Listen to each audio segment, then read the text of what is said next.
मैदान के बाहर होती है लंबी बातचीत जब गौतम गंभीर और अजीत अगरकर बात करते हैं और उसमें ये फैसला लिया जाता है कि शुभमन गिल को बाहर किया जाए और ओपनर के तौर पे जाएंगे रोहित शर्मा, यशस्वी के साथ तीसरे क्रम पर होंगे केएल राहुल। नमस्कार दोस्तों, मैं आप सबका सुशील तिवारी। बीजीटी के लिए बड़ी चर्चाएं थी कि बॉर्डर गावस्कर ट्रॉफी में रोहित शर्मा अगर ओपनर के तौर पर जाएंगे तो आक्रामक क्रिकेट खेलेंगे, भारत को फायदा होगा। गेंद आती है कमिंस की तो एक अनबने ढंग से खेलते हैं रोहित शर्मा और फिर वो कैच आउट हो जाते हैं। वहां पर रेड्डी आते हैं और जिस तरीके से नीतीश रेड्डी की पारी थी उन्होंने बताया कि पुष्पा का वो टेलर था, अभी आगे पिक्चर बाकी है। शतक जड़ते हैं नीतीश रेड्डी। जो आईपीएल की बात हो रही थी कि युवाओं को जब गौतम गंभीर ने मौका दिया तो यहाँ पर क्या युवा ऑस्ट्रेलिया दौरे पर खेल पाएंगे, लेकिन 21 साल के नीतीश रेड्डी ने शतक जड़ा। भारत को सम्मान बचाने की चुनौती थी। वहां पर भारत एक बार ऐसा लग रहा था भारत इस मैच में वापस आ जाएगा। दूसरी पारी की जब हम बात करते हैं, ऑस्ट्रेलिया की टीम खेलने के लिए आती है तो वहां पर जसप्रीत बुमराह बेहतर गेंदबाजी करते हैं, लेकिन आखिर हमारे गेंदबाजों को क्या हो गया है। अंतिम विकेट के लिए भी हम बुमराह के भरोसे हैं कि बुमराह आएंगे और विकेट लेकर हमको दे देंगे। अगर हम लियोन की और बोलैंड की बात करें तो दोनों ने लगभग 20 ओवर की क्रिकेट खेली है। 20 ओवर की गेंदबाजी होती है, वहां पर हमारे गेंदबाज एक विकेट नहीं ले पाते। बड़ी पार्टनरशिप होती है, अर्धशतक के करीब है लियोन।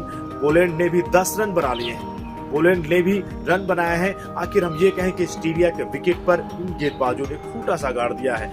यही गेंदबाजों के सामने भारत की बल्लेबाजी पूरी तरीके से ताश की पत्तों की तरह बिखर जाती है। फिर एक बड़ा सवाल है कि आपने शुभमन गिल को बाहर किया तो फिर रोहित शर्मा पर चयनकर्ता और कोच को जवाब देना होगा, या फिर ये भी हो सकता है कि ऑस्ट्रेलिया दौरे में ये रोहित शर्मा का अंतिम मैच हो, यहाँ से वो संन्यास ले ले।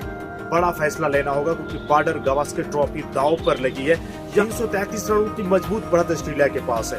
इस ओवर की गेंदबाजी कर चुके हैं जसप्रीत बुमराह। मैंने पहले की वीडियो में भी बताया था कि 5 टेस्ट मैचेस की सीरीज में पूरा वर्कलोड दे दिया गया है गेंदबाजी डिपार्टमेंट का जसप्रीत बुमराह को। यह तीसरा गेंदबाज अब तक भारत के चयनकर्ता और कोच ढूंढ नहीं पाए। जब ऑस्ट्रेलिया दौरे की शुरुआत हो रही थी तो चर्चाएं यही थी कि जो हमने बैकअप के तौर पे तेज गेंदबाज लेकर गए उनको आप क्यों नहीं खिलाए। मुकेश कुमार की जो लेंथ है आप उनको बाहर किए हैं, प्रसिद्ध कृष्णा को आपने बाहर किया है।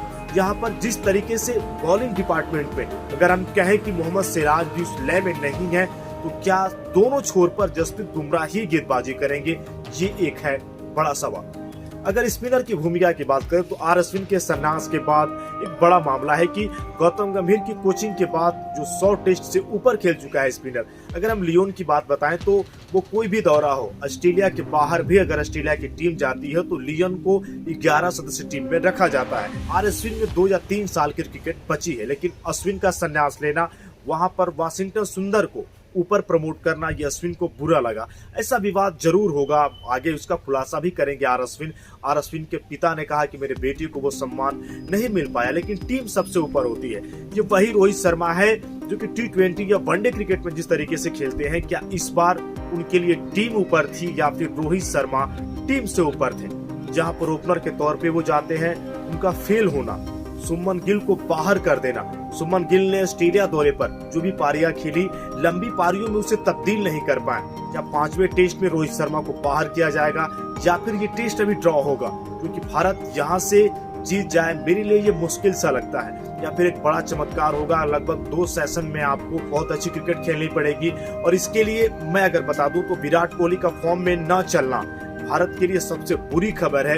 यह दौरे के शुरुआती टेस्ट में विराट ने जरूर शतक बनाया था कि वहां से देखें तो स्मिथ 2 शतक लगा चुके हैं और यहाँ से यशस्वी जायसवाल अगर 2 सेशन रुक से जाते हैं तो भारत जरूर इस मैच में वापसी कर सकता है। लेकिन अभी भारत अंतिम विकेट भी नहीं निकाल पाया ऑस्ट्रेलिया का। हमारे गेंदबाजों ने 20 ओवर से ज्यादा गेंदबाजी की है। लियोन और बोलैंड के लिए वो विकेट नहीं ले पाए। एक बड़ा सवाल है जसप्रीत बुमराह पर बार बार निर्भर होना। कप्तान जिस तरीके से लय में नहीं दिख रहे हैं, फील्डिंग। सबसे अच्छी खबर ये रही कि नीतीश कुमार रेड्डी का प्रदर्शन, क्योंकि हैदराबाद की ओर से खेलते हैं आईपीएल में, जब उनको टीम में लिया गया तो फर्स्ट क्लास क्रिकेट की उनकी बात करें तो वहां पर भी उनका 1 शतक है मात्र। जहां पर आकर ऑस्ट्रेलिया दौरे में शतक लगाना ये नीतीश रेड्डी के लिए या मैं कहूँ भारतीय चयनकर्ताओं के लिए, कोच के लिए, कप्तान के लिए एक सुखद अनुभूति है।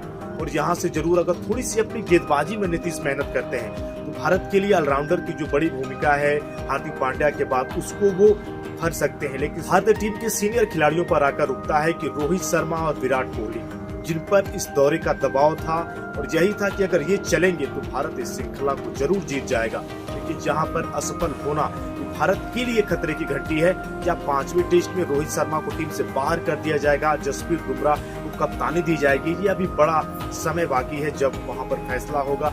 लेकिन खेल रहा है ऑस्ट्रेलिया के खिलाफ। लेकिन भारत ने तीसरे गेंदबाज की भूमिका में कहां तक न्याय किया। जसप्रीत बुमराह के साथ कोई ऐसा गेंदबाज मिला होता जो ये कहे कि भाई चल तू विकेट अगर रोकता है तो मैं एक विकेट की पतझड़ सा, मैं विकेटों का पतझड़ लगा दूंगा। कोई बुमराह से ऐसा कहता है? बुमराह को रन भी नहीं देने हैं, विकेट भी लेना है। एक दो सेशन में जरूर सिराज की अच्छी गेंदबाजी हुई, लेकिन वो सिराज नहीं दिखे। एक अभाव सा दिखता है मोहम्मद सिराज की गेंदबाजी में, लाइन और लेंथ से वो जूझते हैं। एक दो सेशन वो अच्छी गेंदबाजी करते हैं, लेकिन अगर ऑस्ट्रेलियाई तेज गेंदबाजों की अब बात करें तो वहाँ पे कमिंस हैं, बोलैंड हैं, स्टार्क हैं, ये अपनी मैं कहूँ विकेट टू विकेट गेंदबाजी करना। और जो तेज गेंदबाजी लेंथ है भारतीय गेंदबाजों का, वो बीच में वो जो पिच गेंद को करा रहे हैं। जब आप ऑस्ट्रेलिया दौरे पे जाते हैं गेंदबाज की भूमिका में तो आप बल्लेबाज को गेंद ऊपर खिलाते हैं, और जब वो ड्राइव के लिए जाएगा तो जरूर किनारा सा लगता है, या फिर हम ये कहें कि वहां से ड्राइव करते समय और ये गलती करते हैं बल्लेबाज। लेकिन भारतीय तेज गेंदबाजी आक्रमण में अच्छे गेंदबाज भारत लेकर गया है। मुकेश कुमार की लेंथ अच्छी है, लेकिन अब तक उनको मौका नहीं दिया गया। ये एक बड़ा सवाल है। अगर भारत यहाँ से सीरीज ड्रॉ करता है या भारत इस सीरीज को गंवाता है तो तेज गेंदबाजी भूमिका पर होगा बड़ा सवाल। इसके साथ ही भारत के बल्लेबाजों ने क्या किया। अगर विराट कोहली जब क्रीज पर आते हैं तो आपने देखा होगा कि अब विकेट के आगे वो खेलने का प्रयास करते हैं, विकेट के पीछे वो नहीं जा पाते। अगर वहीं से ड्राइव करने का प्रयास करते हैं, जहां पर एक ही शॉट खेलना बार बार विराट कोहली के लिए खतरे की घंटी है। उसी तरीके से वो विकेट दे रहे हैं।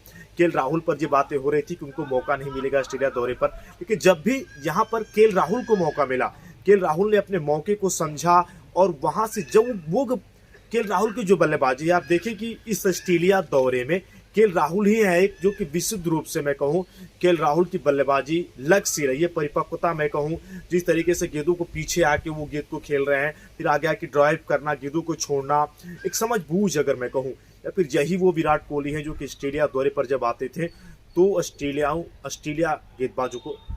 के गेंदबाजों को परेशान से करते थे। एक बड़ा सवाल कि भारत कल 5वें दिन जब बल्लेबाजी करेगा तो वहां पर कैसी बल्लेबाजी करता है यशस्वी जायसवाल और नीतीश रेड्डी पर ही होगी सबकी निगाहें, ये मेरा मानना है।